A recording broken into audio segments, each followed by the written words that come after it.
India, जीना चाहते हो तो सतर्क हो जाओ। हर अपराधी और हर अपराध की खबर जान जाओ। पांडे, सृष्टि पांडे नाम है मेरा। याद रखना, अब कोई भी क्रिमिनल नहीं बचेगा। सभी की खबर बनेगी और जुर्म पर कानून की जंजीरें जकड़ेंगी।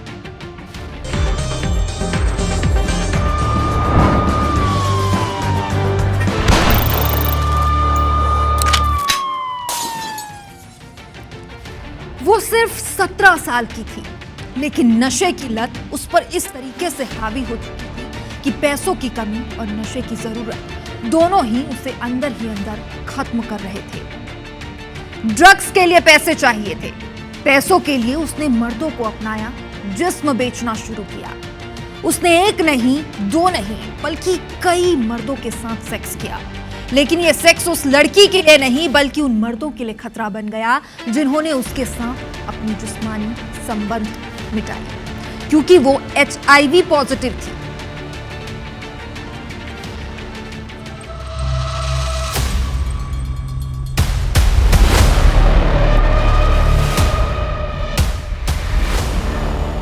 उत्तराखंड के रामनगर से सामने आई एक सनसनीखेज खबर ने सबको हैरान परेशान कर दिया, क्योंकि ये वारदात जिंदगी और मौत का सवाल थी।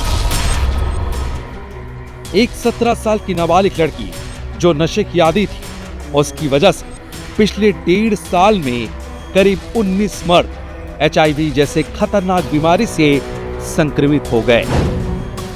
सवाल उठे कि आखिर इस भयावह त्रासदी का जिम्मेदार कौन है? ये कहानी शुरू होती है रामनगर के गुल्लर घट्टी इलाके से, जहां एक 17 साल की लड़की जो गरीबी से जूझते परिवार का हिस्सा थी, वो नशे की लत में डूब गई। वो इसमें हीरोइन और कई महंगे ड्रग्स की आदी हो गई और अपनी इसी लत को पूरा करने के लिए पैसे जुटाने लगी।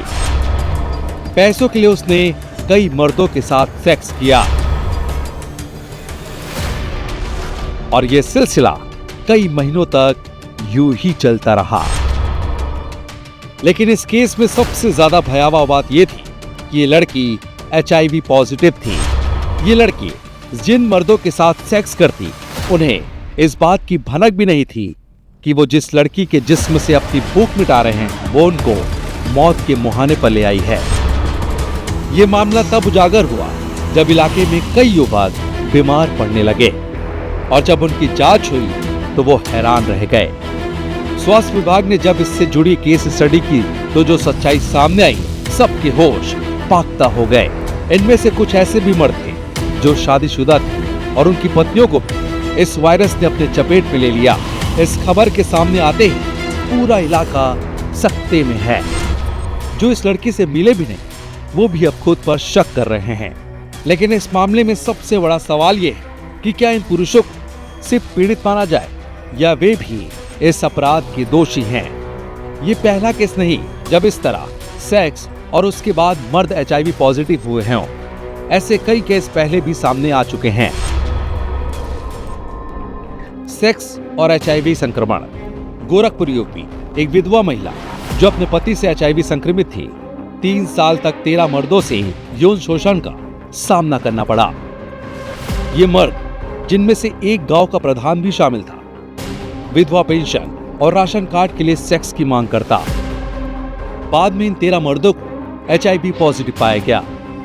ये मामला महिला के गंभीर रूप से बीमार होने पर सामने आया। कई बार हम सेक्स की उत्तेजना में ये भूल जाते हैं कि जब हम कई अलग अलग लड़कियों या लड़कों से जिस्मानी संबंध बनाते हैं और ये संबंध बिना प्रोटेक्शन के हो, तो ये हमारी जिंदगी के लिए एक बड़ा खतरा हो सकता है। ऐसे में सतर्क रहें। Bureau report, IBC 24।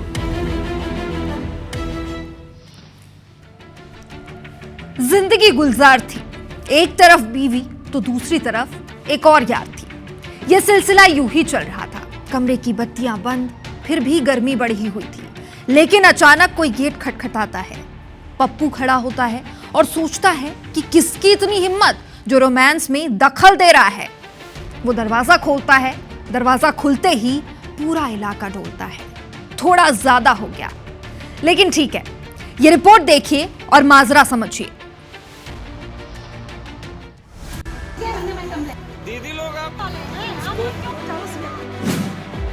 ये हंगामा है धोखेबाजी का, ये हंगामा है इश्क में अंधे होकर अपनी पत्नी को धोखा देना, और ये हंगामा है पत्नी के अपने पति को उसकी प्रेमिका के साथ सेक्स करते रंगे हाथ पकड़ लेना। ये घटना रीवा के तोपखाना इलाके की है, जहां पप्पू कनौजिया, जो ओबीसी महासभा के संभागीय अध्यक्ष हैं और स्थानीय स्तर पर अच्छा खासा रसूख रखते हैं, अपनी प्रेमिका के साथ आपत्तिजनक हालत में थे। तभी उनकी पत्नी अपने 16 साल के बेटे के साथ वहां आ पहुंची और पप्पू को रंगे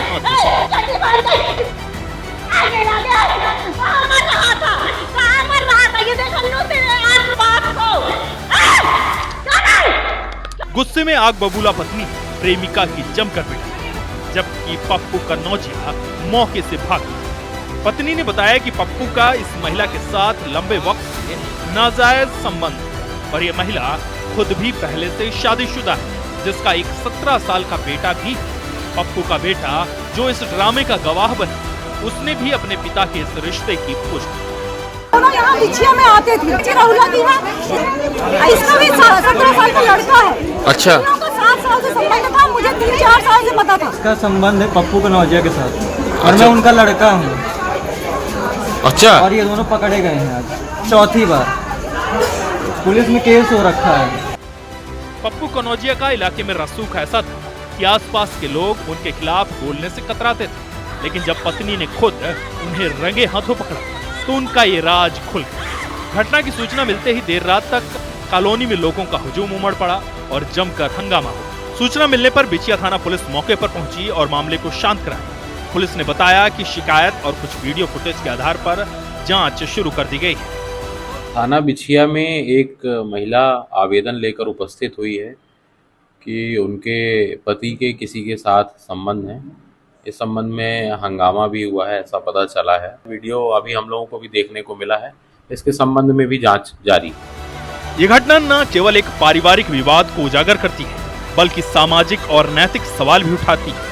पप्पू कनौजिया का रसूख और उनके अवैध संबंधों का खुलासा अब रीवा में चर्चा का विषय बन गया है। क्या इस मामले में कानूनी कार्रवाई होगी और क्या पप्पू कनौजिया अपनी जिम्मेदारी से बच पाएंगे? धनेंद्र प्रताप सिंह, IVS24, रीवा।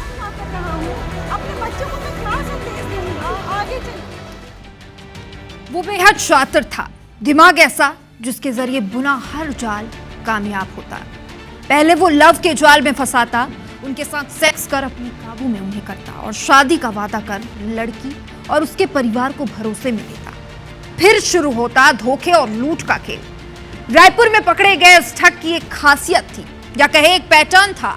ये सिर्फ बघेल लड़कियों को ही अपनी जाल में फंसाता था।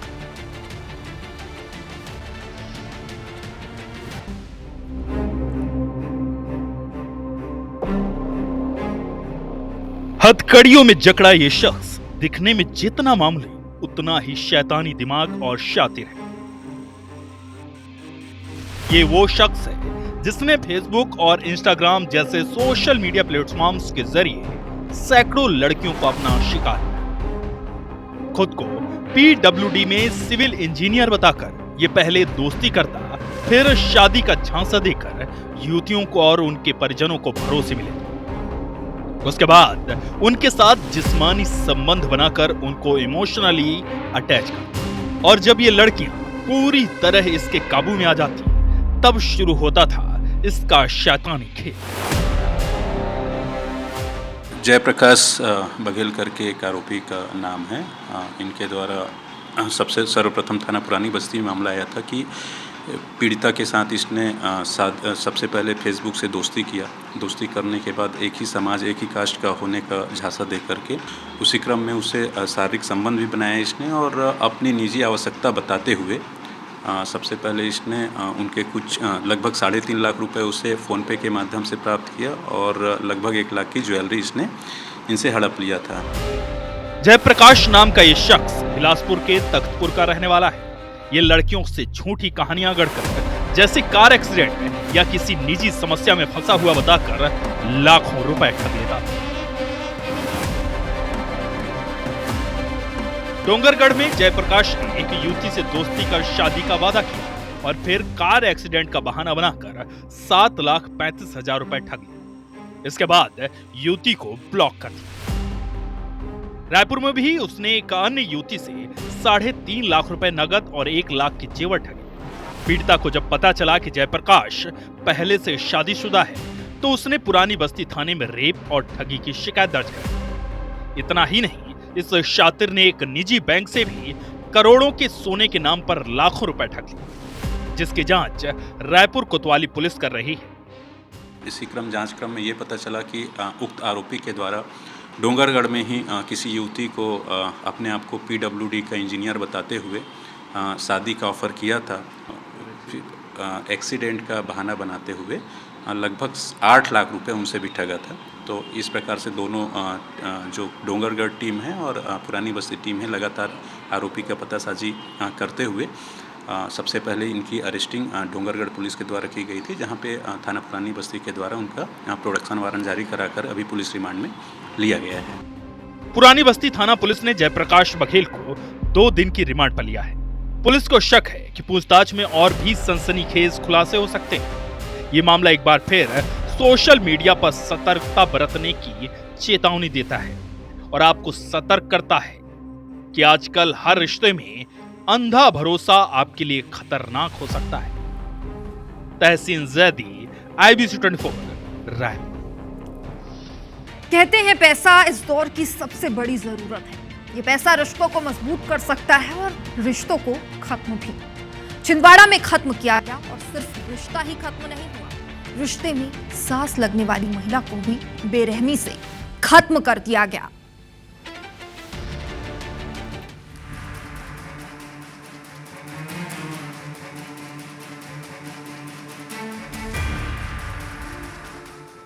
छिंदवाड़ा के वार्ड क्रमांक 16 न्यू चीफ हाउस इलाके में 5 अगस्त 2025 को पुलिस को सूचना मिली कि 66 वर्षीय विमला सनोडिया अपने घर में खून से लथपथ पड़ी है। उनके गले पर धारदार हथियार से गहरी चोट थी। किचन की गोदरेज अलमारी खुली हुई थी और घर का सामान बिखरा हुआ था। साफ था कि हत्या से पहले लूटपाट हुई थी। मामले की गंभीरता को देखते हुए पुलिस अधीक्षक निवेदिता गुप्ता ने तुरंत FSL, डॉग स्क्वाड और फिंगरप्रिंट विशेषज्ञ की टीम बनाई। CCTV फुटेज में संदिग्ध अभिषेक श्रीवास्तव की गतिविधियां कैद हुई। पूछताछ में अभिषेक ने सनसनीखेज खुलासा किया। हत्या की साजिश मृतका की बहू कल्पना सनोडिया और उसने मिलकर रची थी। जांच में पता चला कि 4 अगस्त को आरोपियों ने घर की रेकी की थी। अगले दिन 5 अगस्त को अभिषेक ने रहीम, भूरा उर्फ जुबैर और नाहिद के साथ मिलकर विमला सनोडिया की हत्या की और जेवर और नकदी लूट कर फरार हो गए। कर्ज में डूबी कल्पना ने इस हत्याकांड को अंजाम देने की साजिश रची थी। तो पहले दिन इन लोगों ने जो अभिषेक श्रीवास्तव है अपने कुछ 3 दोस्तों के साथ, ये पहले बैतूल में काम करता था, वहां से इसने कुछ अपने पुराने दोस्त जिनके क्रिमिनल रिकॉर्ड भी है, कुछ कहा सुनी हुई और उसमें इन लोगों ने एक चाकू भी लेके आए थे। तो प्लानिंग पहले से थी कि पैसे के चक्कर में भले मारना पड़े पर पैसे ले जाने। और इस बात के लिए इनकी जो अपनी बहू कल्पना सनोडिया थी, इसने भी चैट के माध्यम से और फोन कॉल पर उसको बोल रखा था। ये सारे माल की बरामदगी भी इन्हीं आरोपियों से हो गई है और कल्पना का भी रोल टेक्निकल एविडेंस के आधार पर पूरी तरह से प्रूव हो चुका है। तो मैं सुबह यहाँ पर पहुँचा हूँ। सुबह आने के बाद मुझे यहाँ पता चला कि मेरी माँ के साथ ये सब हो गया है, ये दुर्घटना, निर्मम हत्या हुई है, यहाँ पे लूटपाट हुई है। सब मोहल्ले वालों ने, सब साक्षी हमारे सामने खड़े हैं। पुलिस ने अभिषेक श्रीवास्तव, कल्पना सनोडिया, रहीम, भूरा और नाहिद को गिरफ्तार कर लिया है। इस हत्याकांड ने न केवल रिश्तों पर सवाल उठाए बल्कि कर्ज और लालच की वजह से इंसानियत के खून होने की कड़वी सच्चाई सामने लाई। यह हत्याकांड रिश्तों की नींव को हिलाने वाला है। क्या कर्ज इंसान को इतना अंधा कर सकता है कि अपने ही अपनों का खून कर दे? इस मामले में और क्या खुलासे होंगे, ये देखना बाकी है। अजय द्विवेदी, IBC 24, छिंदवाड़ा।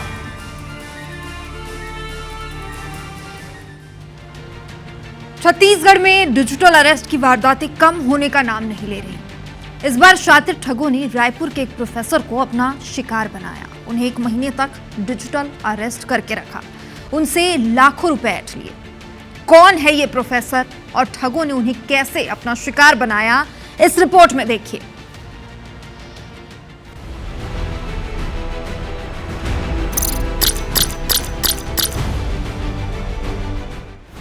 नई तकनीक ने जहां एक ओर लोगों की जिंदगी को आसान बना दिया है, तो दूसरी ओर इसने लोगों की जिंदगी को मुश्किल में डाल दिया है।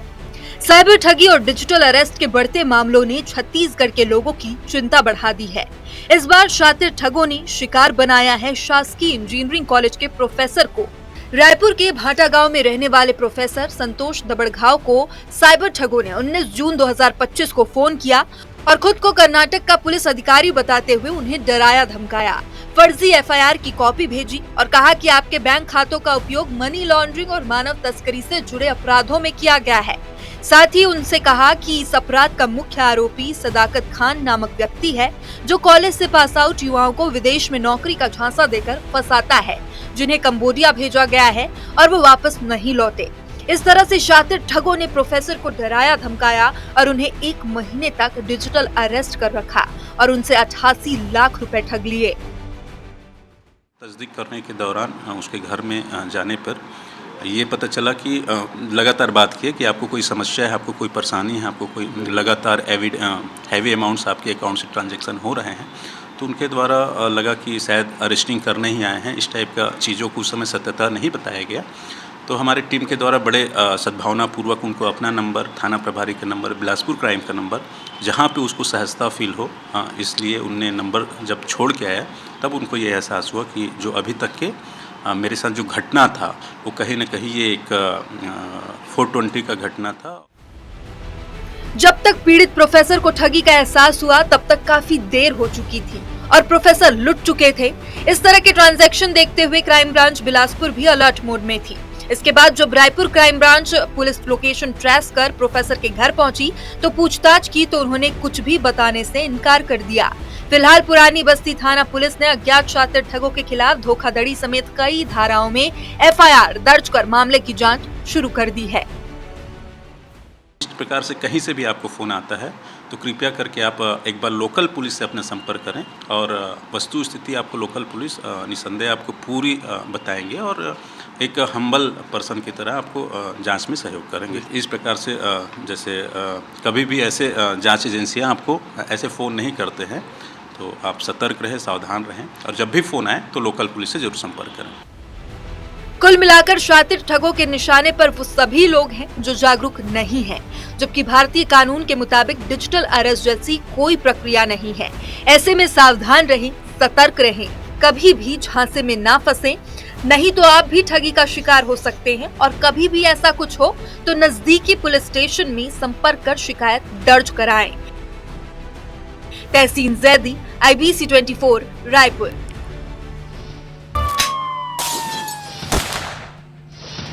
टीकमगढ़ में हुई हत्या का 48 घंटे में पुलिस ने खुलासा किया। पुलिस ने आरोपी को गिरफ्तार कर हत्या में प्रयुक्त डंडा, खून से सने कपड़े बरामद किए। 5 अगस्त को आरोपी ने शराब पीने के दौरान पत्नी को लेकर अशोभनीय बातें करने पर दोस्त की हत्या की थी। इधर रतलाम के आलोट में एक पिता ने चाकू मारकर बेटे की जान ले ली। आरोपी ने अपनी पत्नी के साथ पानी देने की बात को लेकर विवाद किया। बीच बचाव करने पहुंचे बड़े बेटे की चाकू मारकर हत्या कर दी। पुलिस ने आरोपी पिता को गिरफ्तार किया। दंतेवाड़ा के पालनार बाजार के पास नग्न अवस्था में एक महिला की लाश मिली। पोस्टमार्टम रिपोर्ट में दुष्कर्म की पुष्टि हुई। पुलिस ने आरोपियों की तलाश शुरू कर दी है। इंदौर के तिलकनगर थाना क्षेत्र में पुलिस ने शहर के एक होटल से संचालित अवैध स्पा सेंटर में एक आरोपी को गिरफ्तार किया। ये स्पा बिना किसी वैध अनुमति के होटल परिसर में चलाया जा रहा था। आगे भी ऐसे ठिकानों पर एक्शन जारी रहेगा।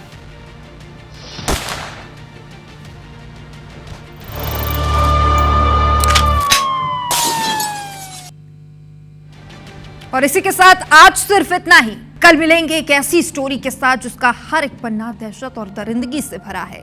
क्या है वो स्टोरी, कल पता चलेगी, क्योंकि कानून नहीं करता किसी को माफ। आज नहीं तो कल हर गुनहगार होगा साफ। और LSD में जारी है जंग क्राइम के खिलाफ।